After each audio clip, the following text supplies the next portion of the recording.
जय जय श्री राधे राधे, जय जय श्री कुंज बिहारी, जय जय श्री हरिदास, हरे कृष्ण। दोस्तों, आज हम सुनेंगे कुछ हटके, जिसका नॉलेज हमें बिल्कुल भी नहीं है और हम उसी में वास करते हैं। क्या पता है ये क्या है दोस्तों? दोस्तों, ये है हमारा जीवन, मनुष्य जीवन।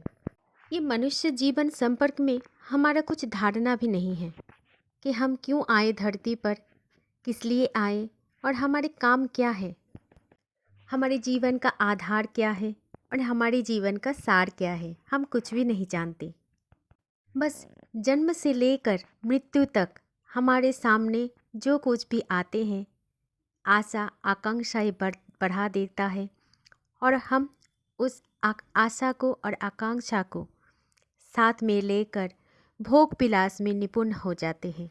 हम ये सोचते हैं कि मनुष्य जीवन तो एक बार ही मिलता है और हम इसी जीवन में सब कुछ कर लेंगे, जो भी कुछ है इस दुनिया में सब कुछ का भोग कर लेंगे और इसी आशा में हम अपने पूरा जीवन व्यतीत कर देते हैं। लेकिन दोस्तों, क्या आप जानते हैं हमारे जीवन का उद्देश्य क्या है? क्यों होते हैं ये मनुष्य जन्म? हम मानव क्यों बने? भगवान हमें क्यों भेजा इस धरती पर? ये सारे प्रश्न का उत्तर मैं आप सभी को देना चाहूँगी। इसलिए दोस्तों, वीडियो को बिना स्किप किए ध्यान से सुनना। हम सब जो मानवी हैं, इससे पहले हम 84 लाख योनियों को कर चुके होते हैं। 84 लाख योनि के बाद हमें मनुष्य जन्म मिलता है। और क्या आप जानते हैं, ये जो मनुष्य जन्म है ये हमारे जीवन का अंतिम जन्म है। इसके बाद हम वैकुंठ में भगवान के पास चले जाते हैं। वो भी एक कारण में ही जाते हैं, हमारा कर्म। अगर हमारा कर्म अच्छा होता तो हम भगवान के पास चले जाते, और हमारे कर्म में खोट होता, हम अच्छे कर्म नहीं कर पाते, तो हम फिर से 84 लाख जन्म योनि में घूमते रहते हैं। तो क्या है ये चक्रव्यूह? चलिए जानते हैं। दोस्तों, हमारे इस जीवन में सबसे ज़्यादा कृपा होते हैं ठाकुर जी का। ठाकुर जी हम मानव के ऊपर 3 कृपा करते हैं। सबसे पहली कृपा ठाकुर जी का ऐसा होता है, भगवान की पहली कृपा हम पर होती है कि हमें मानव के रूप में धरती पर भेजते हैं। ठाकुर जी की अनंत कृपा है कि हम कोई जीव जंतु नहीं हैं, वो हमें मानव के रूप में धरती पर भेजा है।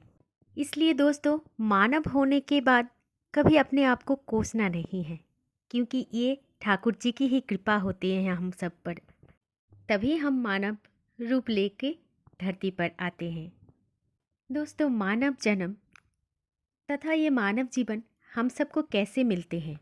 हम सब तो 84 लाख योनियों में घूमते रहते हैं।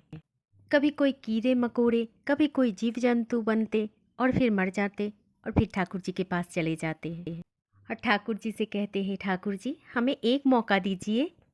आप सोचते होंगे कि क्यों ठाकुर जी के पास इस मानव जन्म के बारे में हम सब पूछने जाते हैं कि ठाकुर जी हमें एक बार जन्म दीजिए मानव का। इसका एकमात्र कारण ये है कि इस 84 लाख योनियों से मुक्ति पाने का बस एक ही मात्र मौका है मानव देह, इस मानव जन्म।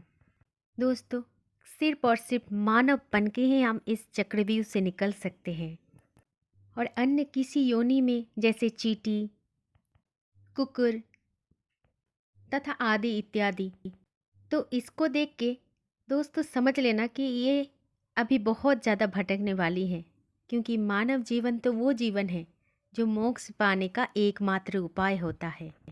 दोस्तों, कभी आप सोच के देखे हैं कि 84 लाख योनि, उसके बाद अंतिम जन्म है सिर्फ मात्र और सिर्फ मानव जन्म।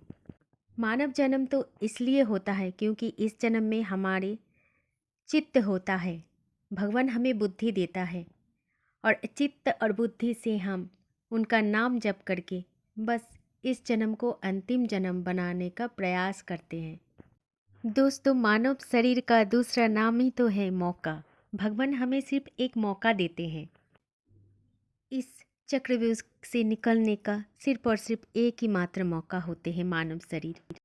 हम जब 84 लाख योनि में भटकते हैं तो हर एक जीवन के बाद हम सब ठाकुर जी के पैर में पड़ जाते हैं कि ठाकुर जी हमें एक मौका दे दो, एक मौका दे दो मानव शरीर का, कि हमें मुक्ति मिल जाए। ऐसा बार बार करते करते अगर ठाकुर जी का कृपा हो जाता है और हमारा भी 84 लाख योनि कंप्लीट हो जाता है तो ठाकुर जी हमें एक मौका दे देते हैं। और जब हम मृत्युलोक में आते हैं तो भगवान आने से पहले हमें कुछ प्रॉमिस करवा लेते हैं।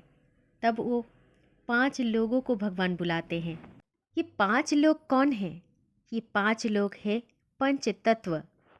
5 लोग हैं पृथ्वी, जल, अग्नि, वायु और आकाश। इस पंच तत्व से भगवान जी बोलते हैं कि इस व्यक्ति को एक मानव जन्म दे दो।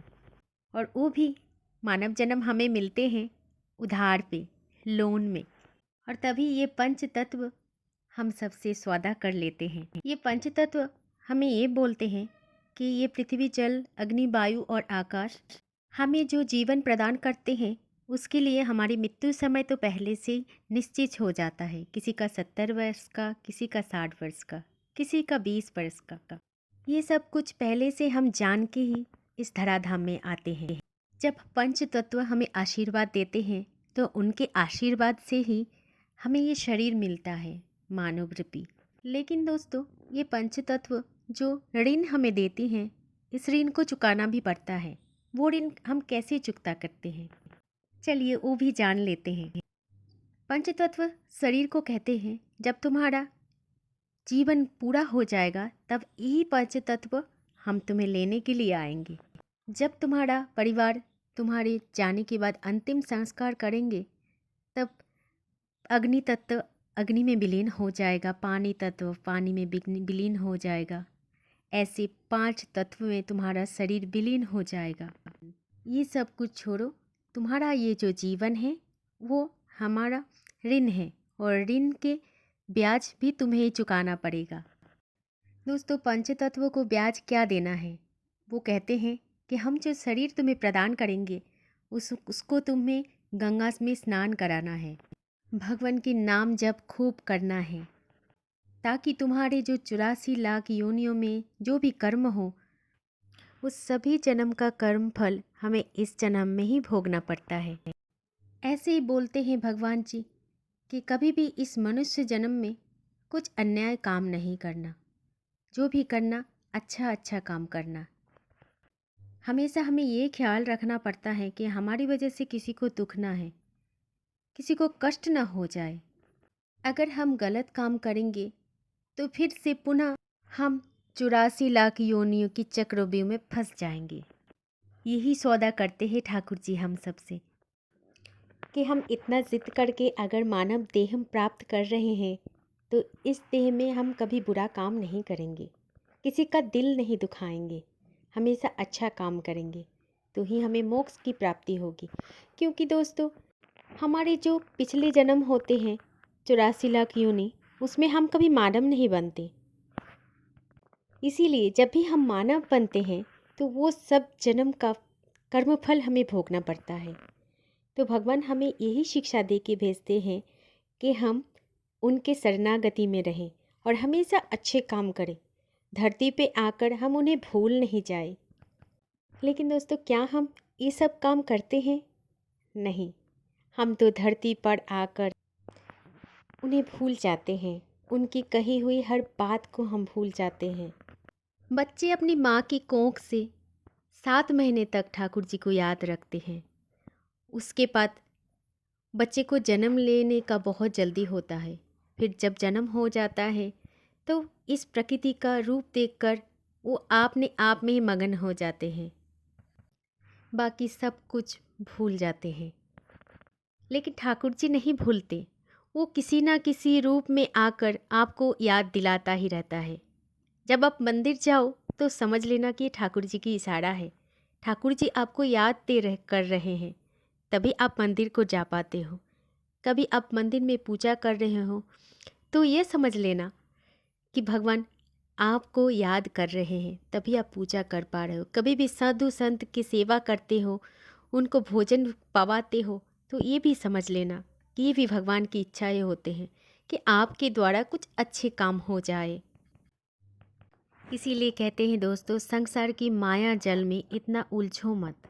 हम तो बस इस संसार की चकाचौंध में ठाकुर जी को हो भूल जाते हैं, भोग विलास में अपने आप को निवृत्त कर देते हैं। इसलिए हम अगर अभी से हमारा जीवन को समझ जाए तो भूल काम कर ही नहीं सकते। तो दोस्तों, भगवान की पहली कृपा है हमारा जीवन प्रदान करना, हमको मनुष्य बनाना। उससे बड़ी कृपा है कि हमें ठीक ठाक रखा। हमारे ठाकुर जी हम पर कृपा दूसरी करते हैं कोई गुरुजन को भेजकर। अगर हम समझ जाएं तो कृपा, ये है ठाकुर जी की दूसरी कृपा। ठाकुर जी जैसे हम सबको मानव बना देते हैं, वैसे ही हमारे जीवन रूपी रास्ता को सुदीर्घ और सुगम करने के लिए गुरु को भी भेज देते हैं। अगर हम पहचान पाते हैं तो हमारे जीवन आनंदमय हो जाते हैं। और भगवान की तीसरी कृपा ऐसा होता है, अगर हम मनुष्य के मन में भक्ति प्रकट हो जाए और हम अपनी अनुकूलता को छोड़ के भगवान की कृपा को अपने रास्ता समझ ले, तो हमारा कर्म हमेशा अच्छा ही रहेगा। यही है भगवान की तीसरी कृपा हम पर।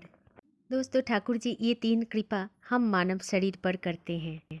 इसीलिए दोस्तों, एक जीवन हमें मिला है, मानव जीवन। इसका मतलब ये नहीं है कि हम दूसरी बार ही मानव जीवन पे ही धरती पर आएंगे। नहीं, मानव जीवन सिर्फ एक बार ही होता है, वो होता है हमारा अंतिम जीवन। अगर हमारा अंतिम जीवन में हम भक्ति के मार्ग को चुनते हैं, हम भगवान को चुनते हैं, हमारा रास्ता हम खुद नहीं बनाते, भगवान की राह दिखाए हुए राह पर चलते हैं, तो हमारा कर्म भी अच्छा ही होगा और हम इस जन्म से मुक्ति पाएंगे। सिर्फ इस जन्म से नहीं, हम 84 लाख योनि से मुक्त हो जाएंगे और भगवान की चरण के तले में आश्रित हो जाएंगे। इसीलिए मानव जीवन मिला, मानव देह मिला, तो कर्म अच्छा कीजिए और भगवान की नाम जप खूब कीजिए, उनका शरणागति को प्राप्त कीजिए, जीवन का मूल्य को समझिए, अच्छा कर्म और अच्छी फल को समझिए। अच्छी सच की राह में कष्ट तो है, दुख भी है, लेकिन निश्चित हम इसमें होते हैं कि हमारे साथ ठाकुर जी हैं, वो हमें कभी कष्ट होने नहीं देंगे। जो भक्त हैं उनके जीवन में कष्ट आते हैं, ऐसा नहीं कह रहे कि कष्ट नहीं आएगा, हमारे जीवन में दुख नहीं होगा, वो सब कुछ हर लेगा, ऐसा कुछ नहीं है। जैसे हमारे कर्म है वैसे हम फल भुगतेंगे, लेकिन हमारे दुख के समय उनका सहारा होगा, हमारे कष्ट के समय उनका आशीर्वाद होगा, और तब हम और दुख और कष्ट के रास्ते को आसानी से पार कर जाएंगे। यही तो है उनकी कृपा। इसीलिए तो बोलते हैं, पापहम पाप कर्महम पापत्मा पाप संभव त्राहिमम पुंडरीकाक्ष सर्व पाप हरो हरि। हरि के शरण में आ जाओ, वो सब कुछ हरण कर लेंगे। दोस्तों, जीवन में अगर विश्वास और भरोसा किसी के ऊपर करना है तो सिर्फ हरि के ऊपर करो, राधा रानी के ऊपर करो। आपकी जीवन रूपी नैया को आसानी से पार कर देंगे, जिससे आपकी मोक्ष प्राप्ति आसानी से हो जाएगी। जय जय श्री कुंज बिहारी, जय जय श्री हरिदास, हरे कृष्ण, जय जय श्री राधे राधे।